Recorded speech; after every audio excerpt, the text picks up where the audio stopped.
Thank you, Rabbi Zecher. Thank you to Temple Israel for hosting us. And thank you all for being here this evening. Nadav, it's good to have you back in Boston. Your home away from home.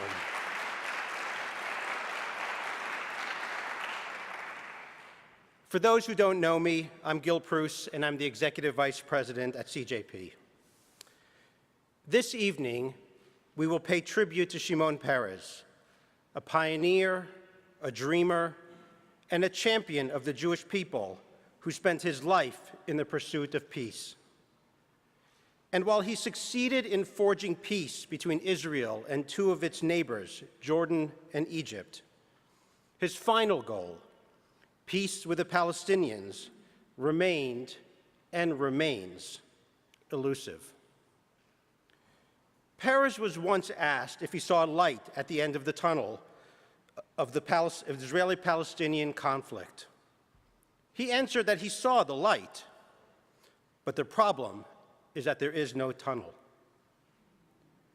We all know where we want to end up, the realization of a two-state solution, but we can't agree on how to get there.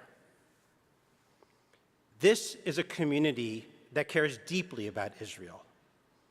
At the same time, this is a community that is deeply divided on Israel. We have very different ideas of how to safeguard Israel's security, its Jewish character, and its democratic nature. And because we are Jews, we disagree passionately and oftentimes loudly. That's how you fight when you're family. And while there's nothing wrong with disagreeing, we know that conversations about Israel can become heated or even hostile. And as a result, people are turning away from the conversation. A 2013 study found that 1/3 of American rabbis are afraid to talk about Israel with their congregation.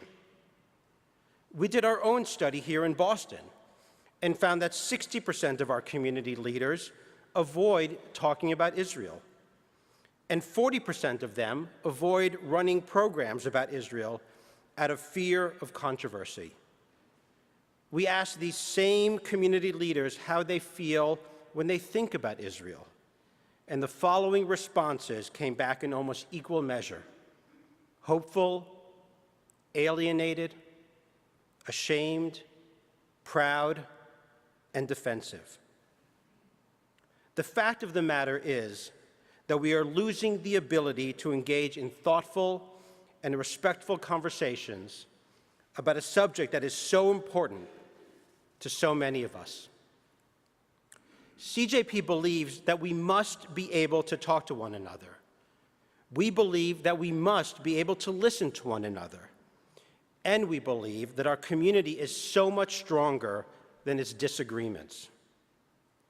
Tonight, we're formally launching a new initiative called the Community Israel Dialogue. We are inviting you to join a conversation that is honest and substantive and respectful. To encourage broad participation, we have invited Jewish organizations across Greater Boston to partner with us. You can see the list on the back of your program. If you don't see your synagogue or school or favorite institution listed, it's not too late to contact us to sign on as a partner. In the program, you can also find the names of our task force members.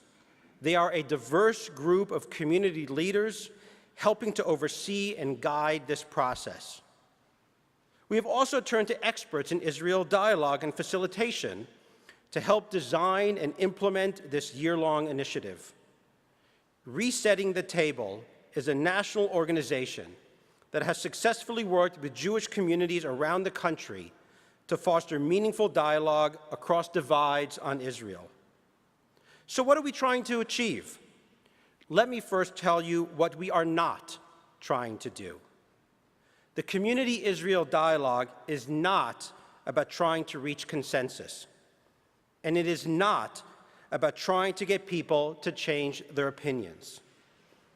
It's about being able to talk about the issues that matter most to us It's about reclaiming civil discourse, and it's about reminding us that there is so much more that connects us than divides us. I'd like to try something out, and I ask that you indulge me by going with it. I'm going to read out a description, and if it applies to you, I'd like you to please stand, either in body or in spirit. If you are more of a dog person than a cat person, please stand up.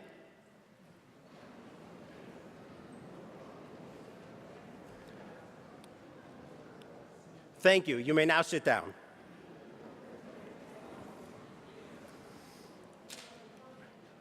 If your parent or grandparent was an immigrant to this country, please stand up. Thank you. You may now sit down.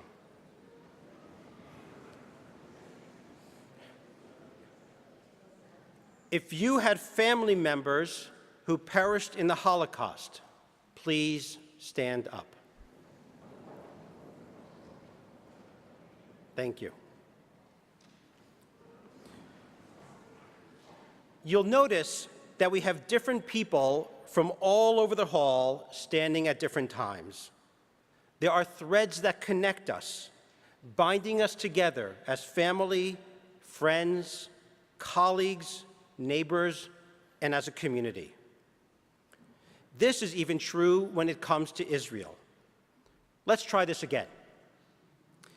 If you believe that you know the best falafel stand in Israel, please stand up.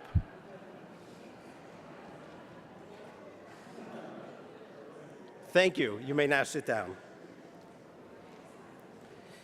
If you are more of a Jerusalem person than a Tel Aviv person, please stand up. Thank you. And finally, if you care deeply about the future of the State of Israel, please stand up.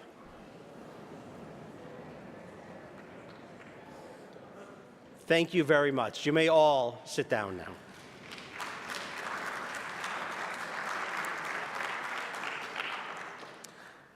Most of us have a deep and personal connection to Israel. My Israel story began when I was just 3 years old, and my parents made Aliyah from New York. We settled in Jerusalem in 1968, shortly after it became a unified city. Our neighborhood was full of immigrants, people who were drawn to Israel at a time when it seemed like the Jewish people were on the cusp of a new era in Jewish history. 5 years later, Israel's feeling of invincibility gave way with the Yom Kippur War.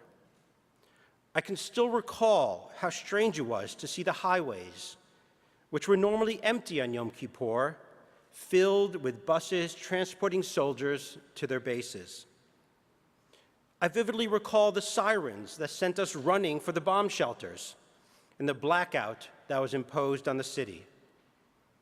I remember the sobering feeling that blanketed Israel in the aftermath of that war. Every family was touched by loss. And even as a child, I understood the enormity of the sacrifices made by mothers and fathers, brothers and sisters, sons and daughters in defense of the Jewish homeland.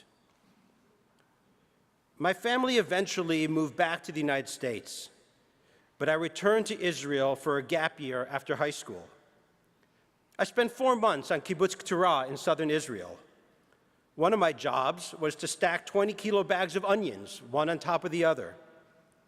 Another job had me sitting at a conveyor belt inspecting dates. For 8 hours a day, I would sit and squeeze dates, checking if they were too soft or too hard or just right and ready to be sent to market. I can tell you that a week spent sitting at that conveyor belt sealed my decision to go into academia. My personal story eventually grew to become my family's Israel story. When my children were old enough, I took them to visit the same landmarks and sites that my parents first showed me all those years ago. And I can't tell you how proud I was when my daughter Shoshi decided to spend her gap year in Israel studying and volunteering with Israelis in a public school.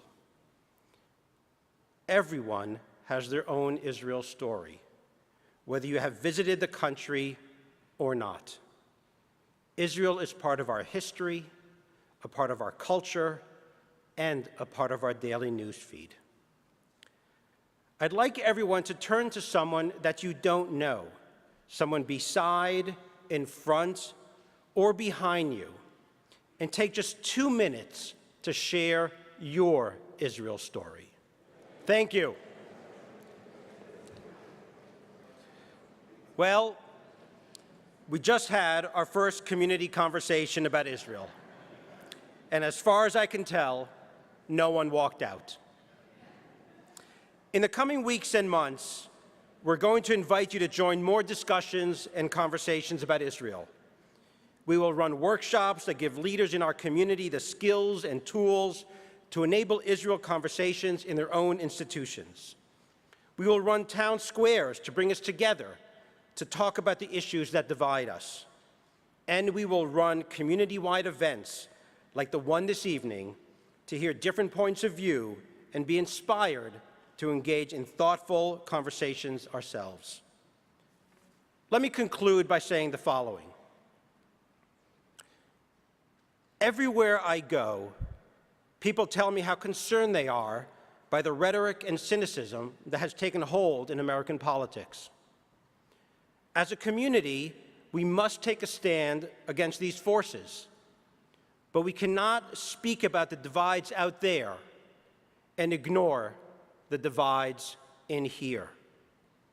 We can only overcome our challenges if we confront them together. By understanding that we may have different stories, but we have common hopes. That we may have different backgrounds, but we all want to move forward in the same direction, toward a stronger, more decent, and more caring community. Thank you very much.